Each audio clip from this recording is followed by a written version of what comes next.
The soft blue glow of monitor screens lit up the faces of the Revorian crew as they went about their routine duties at the Deep Space Monitoring Station.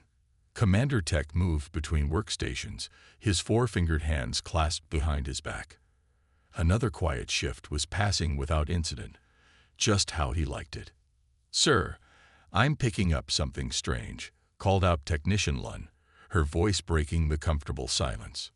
Tech frowned and moved toward her station. "Strange how?" "A signal at the edge of Sector 7. It's faint, but it shouldn't be there." Lun's slender fingers moved quickly across her control panel, bringing up visual representations of the anomaly. "Probably just a sensor ghost," said Technician Mav from the next station. "We had 3 false alarms last month from solar flares." Tech stared at the display. Something didn't feel right. "Run a full diagnostic. Check against known signatures." The crew worked silently for several minutes. Tech felt the tension building in his chest. Their sector had been peaceful for decades. The treaties had held firm. The old wars were just stories they told young ones. "Signal is getting stronger, sir," said Lun, her voice now tighter. "Moving at sublight speed toward the Calva trading route." "Show me." The main screen blinked to life, displaying a 3-dimensional map of their sector. A small red dot moved steadily through the virtual stars. "Analysis complete," announced Mav, his voice suddenly dropping to a whisper. "Sir, it's a warship." Tech felt his heart skip. Hose. The Bullner don't come this far out, and the Crimson Alliance signed the Neutrality Pact last season. Mav looked up, his large eyes wide with disbelief. "It's human, sir." The control room fell completely silent. Tech stared at the screen, willing the dot to disappear, to be a mistake. Humans hadn't been seen in this quadrant for 50 years, not since the Great Separation Treaty that ended the bloodiest conflict in recent galactic history. "Confirm," he ordered, hearing the shake in his own voice. "Propulsion signature matches human military vessels. Design pattern aligns with their destroyer class." Lun's hands trembled as she brought up more data, heavily armed, based on energy readings. Tech moved to the command console and placed his palm on the security scanner. "This is Commander Tech of Deep Space Monitoring Station Chorus 9, initiating sector-wide alert protocol. Code Crimson. Human warship detected in Sector 7, moving toward Calva route. This is not a drill." Repeat, "This is not a drill." Red lights began pulsing throughout the station.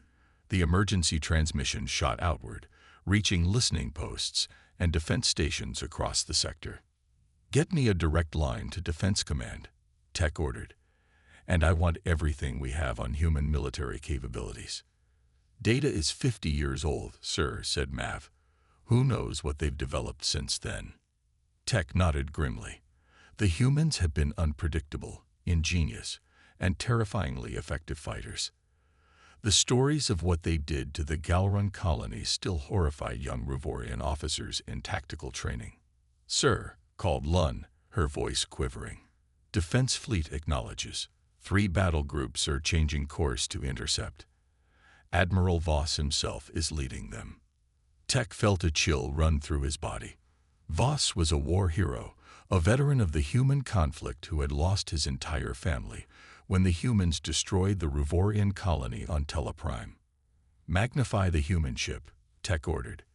The screen zoomed in on a grainy image, sleek, angular, bristling with weapon ports. The name painted on its hull was in human script. "Can we translate that?" Tech pointed at the markings. After a moment, Lun answered. "It says Defiance, sir." Tech stared at the image. Why now? Why here? After 50 years of peace, what were the humans planning? "Sir," Mav's voice was barely audible. "What if they've come back to finish what they started?" The red alert lights continued to pulse as Tech watched the dot move steadily deeper into their territory. Whatever the humans were planning, they had just triggered a response they couldn't possibly be prepared for. "May the ancestors help us all," Tech whispered. Sparks flew from the damaged control panel as Engineer Gray struggled to reconnect the power couplings. The emergency lights aboard the United Earth vessel Defiance cast long shadows across the bridge. Captain Jack wiped sweat from his forehead and checked the main system's display again. Half the ship was running on backup power, and the warp drive was completely offline. "Status report," he called out, his voice steady despite the dire situation. Gray emerged from beneath the console, her face smudged with grease. "It's bad, Captain. The warp core suffered a catastrophic failure. I've never seen anything like it. It's like something just ate through the containment field." Lieutenant Reed approached from the navigation station. "Sir, I've been running calculations. Based on our last known coordinates and the time we spent in warp before the failure, we're nowhere near our planned route." "How far off course are we?" Jack asked. Reed hesitated. "I can't say for certain, sir, but we're in uncharted territory, at least according to our maps." Jack felt a cold knot forming in his stomach. The Defiance had been on a routine scientific mission to study a newly discovered nebula. They weren't prepared for this kind of emergency. "Sir," called out Communications Officer Tate, "I'm picking up strange energy readings. Something's scanning us." Security Chief Miller immediately moved to his station, raising shields. He paused, frowning at his readouts. "Captain, shields are at only 40% capacity. The power grid can't handle more," Gray explained. "We need at least 3 hours to reroute essential systems." Jack stared at the view screen showing the empty space around them. "Tate, can you tell where the scan is coming from?" "No, sir. It's coming from multiple directions, very sophisticated, not matching any known Alliance technology." The bridge fell silent as the implications sank in. They were being observed by someone, or something, unknown. Miller broke the silence. "Sir, I recommend powering up weapons systems. Whatever's out there, we should be ready." "That would drain what little power we have left," Gray objected. "We should power down non-essential systems instead. Go dark. Maybe they'll think we're just debris." Jack considered both options. The Defiance wasn't primarily a warship, despite its classification. It carried standard defensive armaments, but its main purpose was scientific exploration. The crew of 80 was mostly researchers and technical specialists. "Sir," Reed called out suddenly, his voice tight, "I've identified some stellar markers, cross-referencing with historical charts." He looked up, his face pale. "Captain, I think we're in Ruvorian space." A collective gasp went through the bridge. The Ruvorians. Earth hadn't had contact with them in 50 years, not since the brutal war that ended in stalemate and the signing of the Great Separation Treaty. Both sides had agreed to stay in their own territories, a vast buffer zone of neutral space between them. "That's impossible," Jack said, though he knew Reed was rarely wrong. "We were nowhere near the neutral zone." "The warp malfunction must have thrown us much farther than we thought," Gray said. Miller's console began flashing red. "Captain, multiple ships approaching. Fast." On the view screen, sleek silver vessels appeared, their designs unmistakable even after half a century. Ruvorian warships, at least 7 of them, moving to surround the Defiance. "They've locked weapons on us," Miller reported grimly. Jack thought quickly. Fighting wasn't an option. They were outnumbered, damaged, and in Ruvorian territory. Running was impossible with the warp drive offline. "Open communications," he ordered. "All frequencies." "Sir," Tate questioned, "we need to explain that we're here by accident. It's our only chance." Jack straightened his uniform. "This is Captain Jack of the United Earth vessel Defiance. We've suffered a severe system failure and drifted into your space unintentionally. We request assistance and offer assurances that our presence here is not hostile." The bridge crew waited in tense silence. Jack thought of the history books, of the stories his father had told him about the last war, about Ruvorian brutality and human retaliation, about atrocities on both sides. No response, sir, Tate finally said. The Ruvorian ships continued to close in. Admiral Voss stood on the command deck of the Ruvorian flagship Vengeance, his tall frame rigid with tension. The view screen showed the human vessel surrounded by his fleet, trapped like prey in a hunter's snare. He felt his upper lip curl in disgust. They claimed to be here by accident, said his second-in-command, Officer Drell. Their message is broadcasting on all frequencies. Lies, Voss said flatly. Humans are masters of deception. That's how they destroyed Teleprime. They came as friends and left only ashes. His hand unconsciously moved to touch the memorial band he wore on his wrist, bearing the names of his wife and children lost in that attack. Lieutenant Kell, the youngest officer on the bridge, cleared her throat. Sir, I've analyzed their ship. The Defiance appears to be primarily equipped for scientific research. Their weapon systems are standard defensive only, and they're showing significant damage to their propulsion systems. Voss turned to stare at her. You sound sympathetic, Lieutenant. Kell straightened. Not sympathetic, sir. Analytical. If they intended to invade our space, wouldn't they send a proper warship, or at least one in working order? A murmur went through the bridge. Kell was new to Voss's command, transferred from the science division. She had been born after the war, had never seen humans or their handiwork firsthand. Open a channel, Voss ordered. Let's hear what lies they offer. The main screen switched to show the interior of the human vessel. Voss found himself face to face with a human male in a captain's uniform. He looked tired but composed. This is Captain Jack of the United Earth vessel Defiance. Thank you for responding, Admiral. You are in violation of the Great Separation Treaty, Voss stated coldly. Your presence here is an act of war. The human captain nodded. I understand how this appears. We suffered a catastrophic warp drive failure that sent us far off course. We had no intention of entering Ruvorian space. A convenient story, Voss replied. Transmit your ship's logs as proof of this. Accident. Transmitting now, the human said, nodding to someone off-screen. We're also sending our ship's specifications to show we're primarily a research vessel. Kell moved to a nearby console, reviewing the incoming data. Sir, the logs appear to support their claim. There's evidence of an unusual energy surge just before their warp drive failed. They could have fabricated the logs, said Drell. In the time available. With their systems damaged. Kell questioned. Voss ignored their exchange, his eyes fixed on the human captain.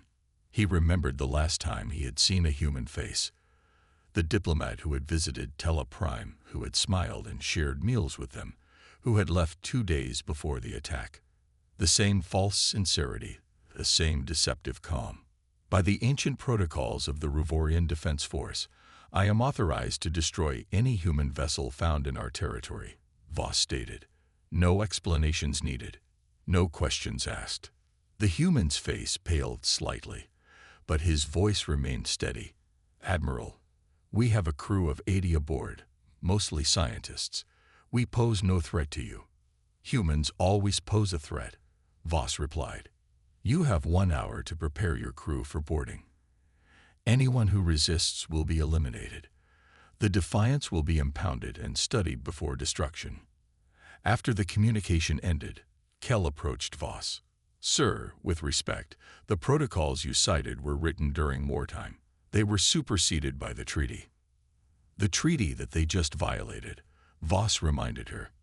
But if it truly was an accident, there are no accidents with humans, Lieutenant. Voss cut her off. Only opportunities they exploit. Remember your history. Kell hesitated, then spoke more quietly. I've studied our history, sir, including the unredacted archives from before the war. The attack on Teleprime. There are inconsistencies in the official account. Voss felt cold anger rising. Be very careful, Lieutenant. I'm only suggesting we investigate thoroughly before taking irreversible action, Kell said. If we destroy a scientific vessel that drifted off course by accident, what does that make us? Voss turned away, staring at the human ship on the view screen. After 50 years of peace, why would they return now? What were they really after?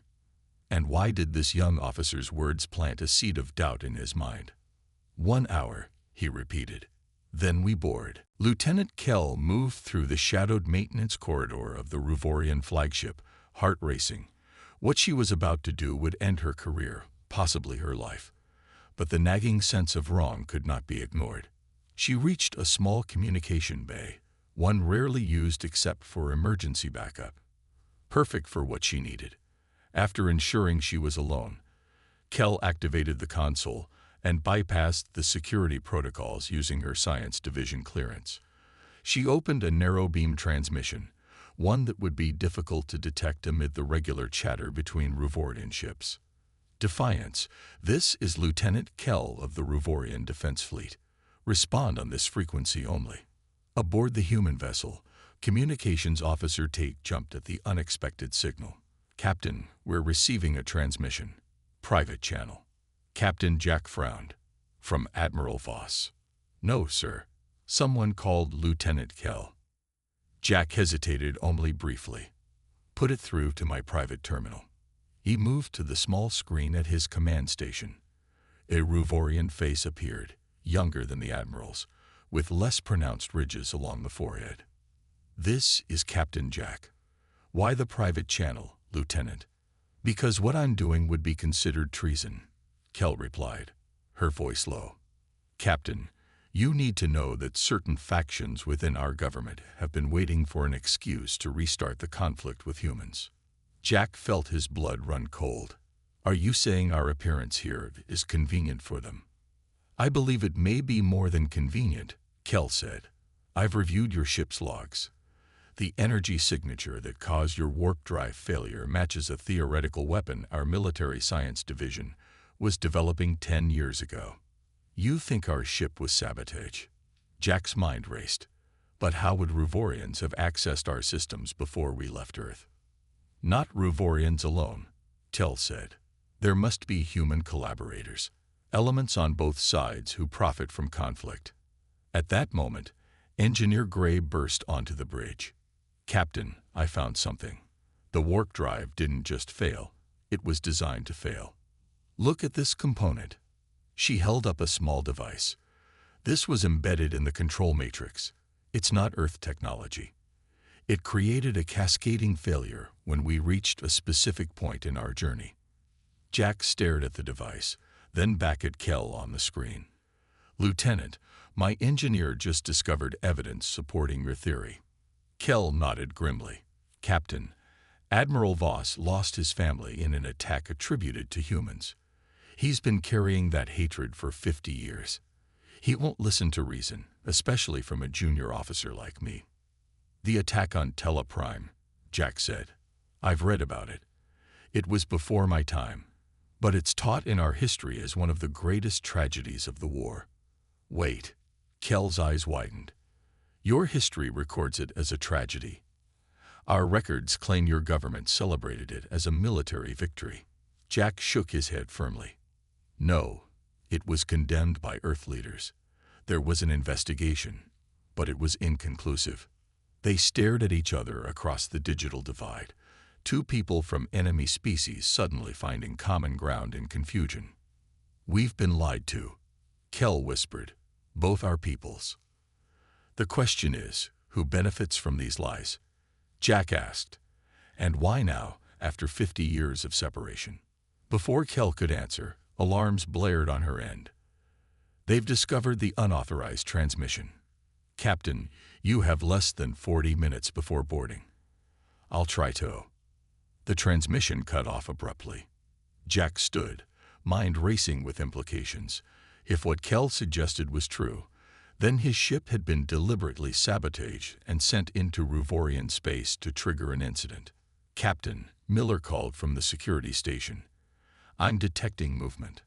Small vessels launching from the Ruvorian ships. They're coming early, Jack said grimly. Gray held up the sabotage device again. Sir, what do we do? Jack's jaw tightened. We find proof, and we make sure both sides see it. Outside, the small Ruvorian vessels moved into position, ready to board the human ship and reignite a conflict 50 years cold. Alarms blared through the Ruvorian flagship as Admiral Voss stormed onto the bridge. "What's happening?" Officer Drell rushed to meet him. "Sir, Lieutenant Kell was detected sending unauthorized communications to the human vessel. Security is tracking her now." Voss's face darkened with rage. "Find her. Immediately." On a lower deck, Kell ran through service corridors, her mind racing faster than her feet. She had known the risks, but the truth mattered more than her career, more than her life, if necessary. She rounded a corner and nearly collided with two young officers from her department. "Lieutenant Kell," one gasped. "Security is searching for you. They're saying you contacted the humans." "Listen to me," Kell said urgently. "We've been lied to. The humans didn't cause the Teleprime disaster. I've seen evidence." "That's exactly what a human sympathizer would say." The second officer interrupted, reaching for his communicator. "Wait." The first officer, Tren, stopped his companion. "I've worked with Lieutenant Kell for 3 cycles. She's brilliant and loyal." He hesitated. "What evidence?" Kell quickly explained what she had learned, watching their expressions shift from skepticism to uncertainty. "The boarding will start a war that neither side truly wants," she finished. After a moment of tense silence, Tren nodded. "What do you need us to do?" Meanwhile, aboard the Defiance, Captain Jack faced problems of his own. Ensign Ward from Engineering had suddenly pulled a weapon on the bridge crew, his face twisted with a fanatic's conviction. "Step away from the controls, Captain," Ward ordered. "I'm taking command of this vessel." "Stand down, Ensign," Jack said calmly, though his heart pounded. "That's an order." "Orders from traitors mean nothing," Ward spat. "You were supposed to fire on the Ruvorians the moment they surrounded us. Instead, you're talking to them, playing right into their hands." Engineers Gray and Miller exchanged glances, slowly moving to flank Ward. "There's been enough bloodshed between our species," Jack reasoned. "We have evidence that both sides have been manipulated." Ward laughed bitterly. "Manipulated? The Ruvorians are animals. They destroyed 3 human colonies before we even knew they existed." "That's not what our history shows," Jack countered. "And their records about us are equally distorted." "Enough talk." Ward's finger tightened on the trigger. "I'll do what needs to be done." Gray suddenly lunged, knocking the weapon sideways as it discharged. The energy bolt hit a control panel, sending sparks flying. Miller tackled Ward, wrestling him to the ground. "He's not alone," Gray shouted as alarms blared. "Someone's activated weapon systems from Engineering." Jack rushed to the console. "Override. Authorization Jack Alpha 775. "Too late," Tate called out. "A missile has launched." Jack watched in horror as the tactical display showed a projectile streaking toward the Ruvorian flagship. In desperation, he shouted, "Activate tractor beam. Target our own missile." "Sir, with our damaged systems." The backlash cold. "Do it now." The Defiance shuddered as the tractor beam engaged, catching the missile and altering its trajectory. Instead of striking the Ruvorian flagship, it veered into empty space before detonating. The energy backlash hit the Defiance like a hammer, throwing crew members to the floor and shorting out systems across the ship. Aboard the Ruvorian flagship, Admiral Voss watched in confusion as the human missile changed course mid-flight. They stopped their own attack. Drell sounded as bewildered as Voss felt. Before Voss could respond, the doors to the bridge slid open. Lieutenant Kell entered, flanked by several junior officers. "Admiral Voss," she announced formally, "I request permission to present evidence of conspiracy against both our peoples. The humans did not fire on us willingly just now. A saboteur aboard their vessel launched that missile." Voss stared at her, decades of hatred warring with the evidence of his own eyes. The humans had just sacrificed their own ship to prevent hitting his vessel. "You have 1 minute, Lieutenant," he finally said, before I have you arrested for treason. As Kell stepped forward, the bridge crew gathered around, and the fate of two species hung in the balance. The Defiance drifted in space, its systems flickering as the crew worked frantically to restore power. Captain Jack pulled himself up from the floor, wiping blood from a cut on his forehead. "Damage report," he called out. Gray checked her console. "Life support at minimum levels. Weapons offline. Communications severely damaged. Hull breaches on decks 3 and 4. Emergency containment holding." And the saboteur. Miller had Ward pinned to the floor, the man's arms secured behind his back. "In custody, Captain. But he's just a pawn. We need to find who gave him orders." Jack nodded grimly. "Search his quarters. Check his communication logs. There must be evidence of who he's working for." As the security team led Ward away, Reed called out from navigation, "Captain, the Ruvorian ships are holding position. They haven't opened fire." "They saw we diverted our own missile," Jack said. "Maybe that bought us some time." On the Ruvorian flagship, Lieutenant Kell stood before Admiral Voss and the bridge crew, her evidence displayed on the main screen. "These are transmission logs that I recovered from the restricted archive," she explained. 50 years ago, just before the attack on Teleprime, there were communications between certain high-ranking officials and an unknown source. The encryption matches what we found on the sabotage device from the human ship. "This proves nothing," Drell protested. "Ancient logs can be fabricated." Tren, the young officer who had helped Kell, stepped forward. "Admiral, I've been analyzing the human vessel. Their actions make no tactical sense if they came here for war. They're damaged, outgunned, and they just prevented their own missile from striking us." Admiral Voss stared at the evidence before him, his certainties beginning to crumble.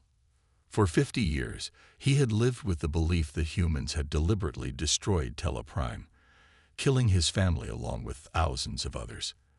That hate had defined him, shaped his career, guided every decision. "Sir," Kell said softly, "what if both our peoples have been manipulated? What if Teleprime was engineered to ensure we would remain enemies forever?"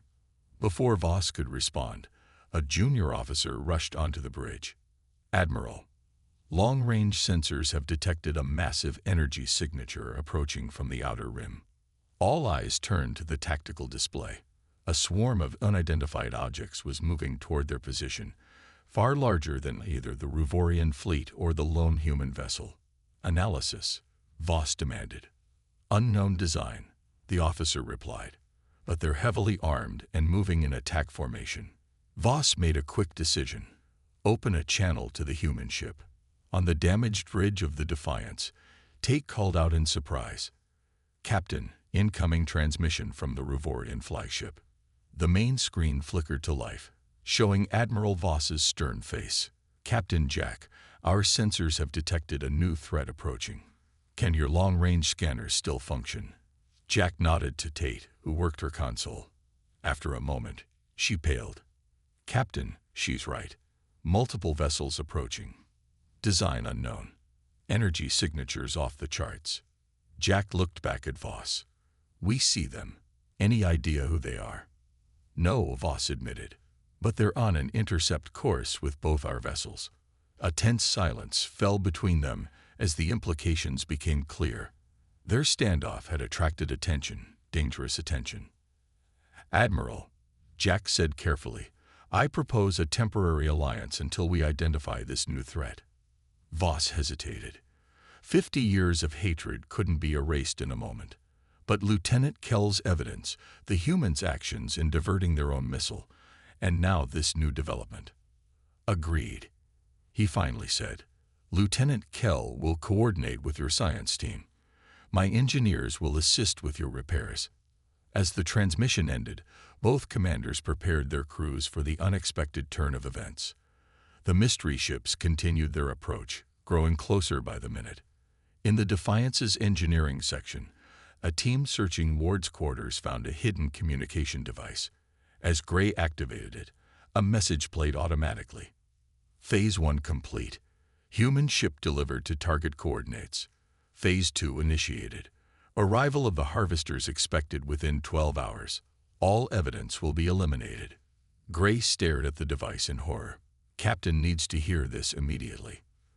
The clock was ticking, and an unknown enemy was closing in on both human and Ruvorian alike. The engineering bay of the Defiance buzzed with activity as Ruvorian technicians worked alongside human crew members. Captain Jack watched with amazement as lifelong enemies combined their skills. Engineer Gray collaborated with a Ruvorian specialist, their four-fingered hands surprisingly deft at repairing human technology. The power coupling is stabilizing, Gray reported. We'll have weapons at 60% in 20 minutes. Jack nodded. Good work. He turned as Lieutenant Kell entered, accompanied by Admiral Voss himself. The Ruvorian commander still moved stiffly, discomfort evident in his posture, but he had come aboard the human vessel, an act unthinkable just hours ago. Captain, Voss acknowledged. Lieutenant Kell has analyzed the message from your saboteur's quarters. Kell held up a data tablet. The harvesters. We found references to them in ancient historical texts. They're believed to be autonomous weapons left by a civilization that collapsed millennia ago. They're programmed to activate when detecting conflict between spacefaring species. So our fight triggered them? Jack asked. No, Kell shook her head. They were already heading this way. Whoever orchestrated this conflict knew they were coming. They wanted us destroying each other when the harvesters arrived. Voss's expression darkened. To eliminate two potential threats at once. Jack's mind raced. The conspirators on both sides, they must be working for someone else. The third party. The real question, Reed interrupted, approaching with a tactical display, is how do we stop those things? They'll be within weapons range in 10 minutes. The main view screen showed the approaching fleet, sleek, angular vessels with no visible windows or external markings. They moved with perfect coordination, like a single organism rather than separate ships. We analyzed their design, Kell said. They appear to use a distributed network, no central command ship. Like a hive mind, Gray suggested. Exactly, Kell nodded. But there must be a communication frequency they use. If we could disrupt it, we could break their coordination, Jack finished. He turned to Voss. Admiral, does your flagship still have its experimental pulse cannon? Voss looked surprised. How do you know about that weapon? The same history files that told us about the harvesters, Kell answered quickly. It was designed to disrupt communication systems. After a moment's hesitation, Voss nodded. It's never been field tested. But yes, we have it. Here's what I propose, Jack said, moving to the tactical display. Your fleet creates a defensive perimeter. The Defiance positions itself near your flagship. We'll use our sensors to identify their communication frequency, and you'll hit them with the pulse weapon. Then both our vessels target any ships that break formation. Voss studied the plan, then gave a single, sharp nod. It could work. But your ship is still damaged. You'll be vulnerable. We'll manage, Jack assured him. As both commanders returned to their vessels, Lieutenant Kell accompanied Jack to the Defiance's airlock. Captain, she said quietly, there's something else. The conspiracy. It goes back further than we thought. I found evidence suggesting the initial contact between our species was deliberately mishandled. We were never meant to be enemies. Jack met her gaze. When this is over, Lieutenant, both our peoples need to learn the truth. The ships moved into position as the harvester fleet approached. The Defiance's sensors worked at maximum capacity, scanning for patterns in the approaching ship's emissions. Got it, Tate called out. They're using a quantum frequency we've never seen before, transmitting targeting data to the Ruvorian flagship. On the view screen, a pulse of energy erupted from Admiral Voss's vessel, washing over the lead harvester ships. For a moment, nothing happened. Then the perfect formation began to falter. Ships drifted out of alignment, some colliding with each other. It's working, Reed exclaimed.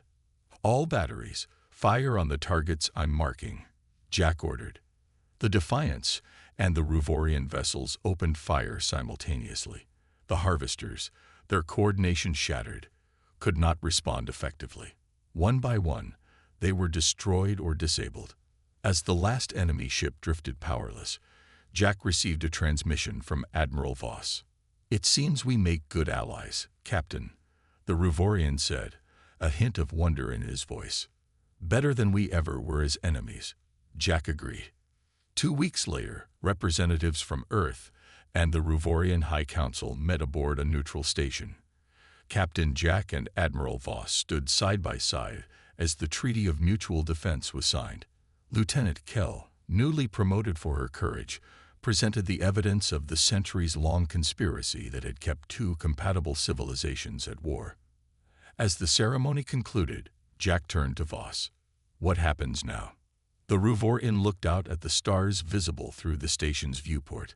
"We rebuild, we learn to trust, and we prepare, because whoever sent the Harvesters is still out there. And we'll face them together," Jack said, offering his hand in the human gesture of agreement. After a moment's hesitation, Admiral Voss extended his four-fingered hand and clasped Jack's firmly. A new era had begun.